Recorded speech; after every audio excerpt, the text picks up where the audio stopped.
নমস্কার বন্ধুরা, আমি ঝর্ণা।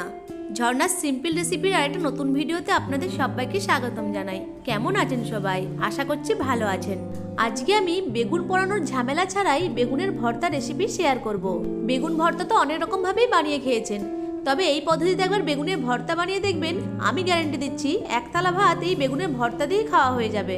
চলুন তাহলে রেসিপিটা শুরু করি। বেগুন ভর্তা বানানোর জন্য আমি এখানে দুটো মিডিয়াম সাইজের বেগুন নিয়েছি। এখন বেগুনটার এই মাথার দিকের অংশটা কেটে ফেলে দিয়ে বেগুনটাকে সরু সরু স্লাইস করে কেটে নেব। সরু সরু স্লাইস করে কেটে নিলে বেগুনটা ভাজার সময় তাড়াতাড়ি সেদ্ধ হয়ে যাবে।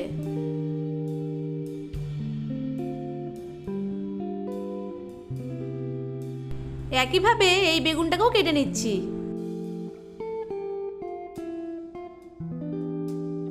দুটো বেগুনকে আমি সরু সরু স্লাইস করে কেটে নিয়েছি। এখন একটা পাত্রে জল নিয়ে বেগুনের স্লাইসগুলোকে জল দিয়ে ভালো করে ধুয়ে একটা প্লেটে তুলে নিচ্ছি।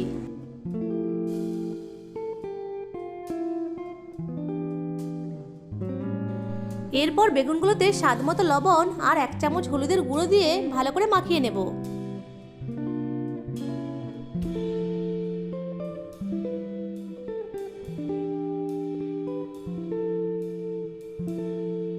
সব বেগুনের স্লাইসগুলোতে নুন আর হলুদের গুঁড়ো মাখিয়ে নিয়েছি। এইগুলো এখন এক সাইডে রেখে দেব। অন্যদিকে গ্যাসের ফ্লেম অন করে একটা প্যান বসিয়ে তাতে সরষের তেল দিয়ে তেলটাকে গরম করে নিয়েছি। এখন গরম তেলের মধ্যে কিছু শুকনো লঙ্কা দিয়ে লঙ্কাগুলোকে ভেজে নেব। লঙ্কাগুলো ভাজা হয়ে গেছে, এখন তেল থেকে তুলে নিচ্ছি। এরপর ওই তেলের মধ্যে নুন হলুদ মাখানো বেগুনের স্লাইসগুলো দিয়ে বেগুনগুলোকে ভেজে নেব। সাথে দুটো টমেটোকে এইভাবে কেটে তেলের মধ্যে দিয়ে ভেজে নেব। একই সাথে 4 কোয়া রসুনকেও ভেজে নেব। এরপর ঢাকা দিয়ে মিডিয়াম ফ্লেমে এক পাশটা ভালো করে ভেজে নেব। এইভাবে ঢাকনা দিয়ে বেগুন আর টমেটোগুলোকে ভাজলে টমেটো আর বেগুনগুলো তাড়াতাড়ি নরম হয়ে যাবে। এরপর বেগুনগুলো উল্টিয়ে অপর পাশটিও ভালো করে ভেজে নেব আর রসুনগুলোকে উল্টে পাল্টে ভালো করে ভেজে নেব। এখন আবারও ঢাকনা দিয়ে দেব যাতে অপর পাশটিও ভালো করে নরম হয়ে যায়। দেখুন বেগুনগুলো দু সাইড খুব ভালোভাবে ভাজা হয়ে গেছে আর রসুনগুলোও হয়ে গেছে। এখন আমি প্যান থেকে রসুন আর বেগুনগুলোকে তুলে নিচ্ছি। দেখুন বেগুনগুলো ভালোভাবে নরম হয়ে গেছে। টমেটোগুলো সেদ্ধ হতে একটু বাকি আছে, তাই পরের ব্যাচে যে বেগুনগুলো ভাজবো তার সাথে টমেটোগুলোকেও ভেজে নেব। তার জন্য আবারও প্যানে সরষের তেল দিয়ে তেলটাকে গরম করে স্লাইস করে রাখা বেগুনগুলোকে দিয়ে ভেজে নেব। এক পাশ ভাজা হয়ে গেলে উল্টিয়ে ঢাকা দিয়ে আবারও অপর পাশটিও ভেজে নেব। বেগুন আর টমেটোগুলো খুব ভালোভাবে ভাজা হয়ে গেছে, এখন প্যান থেকে তুলে নিচ্ছি। এরপর প্যানে আবার একটু সরষের তেল দিয়ে তেলটাকে গরম করে তার মধ্যে 1.5 চামচ গোটা জিরে দিয়ে জিরেটাকে 20 সেকেন্ড সময় ধরে ভেজে নিচ্ছি। জিরেগুলো ভাজা হয়ে গেলে একটা মিডিয়াম সাইজের পেঁয়াজকে স্লাইস করে কেটে তেলের মধ্যে দিয়ে ভালো করে ভেজে নেব। আপনারা চাইলে এখানে পেঁয়াজটাকে কাঁচাও ব্যবহার করতে পারেন, তবে আমি এখানে 2 ধরনের পেঁয়াজই ব্যবহার করব। কিছু পেঁয়াজকে ভেজে নেব আর কিছু পেঁয়াজকে কাঁচা অবস্থাতে ব্যবহার করব। এখন সমস্ত কিছুকে একটা প্লেটে নিয়ে নিয়েছি। এরপর বেগুন আর টমেটোগুলো থেকে খোসাগুলোকে ছাড়িয়ে নেব।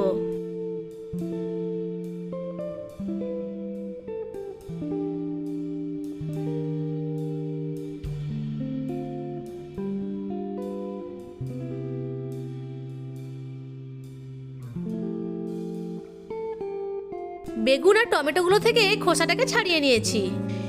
এরপর আমি এখানে 1/2 চামচ লবণ নিয়ে লবণের সাথে ভাজা লঙ্কা আর রসুনটাকে ভালো করে মুথে নেব।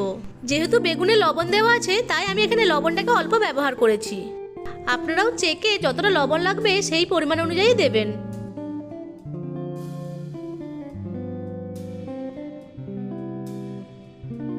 এখন একটা বড় সাইজের পেঁয়াজকে মিহি করে কেটে লঙ্কা লবণের সাথে খুব ভালো করে মথে নেব। যতক্ষণ না পর্যন্ত পেঁয়াজটা সফট হয় ততক্ষণ পর্যন্ত মথে নেব। আপনারা চাইলে এখানে শুধু ভাজা পেঁয়াজও ব্যবহার করতে পারেন বা শুধু কাঁচা পেঁয়াজও ব্যবহার করতে পারেন। পেঁয়াজটা ভালোভাবে মথে নেওয়া হয়ে গেছে। এরপর ভাজা পেঁয়াজটাকেও কাঁচা পেঁয়াজের সাথে মথে নেব। এরপর ওই ভেজে রাখা বেগুন আর টমেটোগুলো চটকে ভালো করে মিশিয়ে নেব।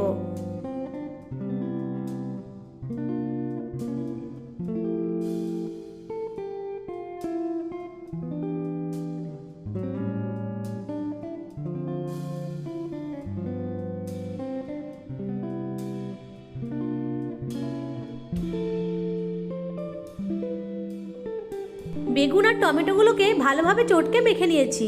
এরপর ফ্লেভারের জন্য 1 টেবিল চামচ সরষের তেল দিয়ে ভালো করে মেখে নেব। যেহেতু বেগুনগুলো সরষের তেল দিয়ে ভাজা হয়েছে, তাই এখানে আমি বেশি সরষের তেল ব্যবহার করব না। শুধুমাত্র সরষের তেলের ফ্লেভারের জন্য অল্প একটু সরষের তেল দিয়ে দেব। এরপর এক এক করে দিয়ে দেব কাঁচা লঙ্কা কুচি আর ধনেপাতা কুচি।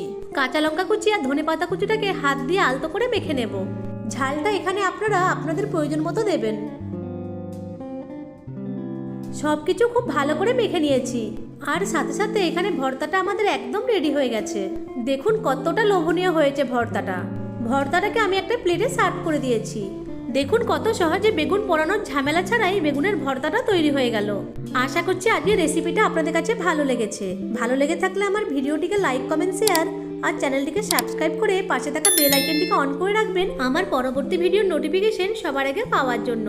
ভিডিওটা প্রথম থেকে শেষ পর্যন্ত দেখার জন্য আপনাদেরকে অসংখ্য ধন্যবাদ।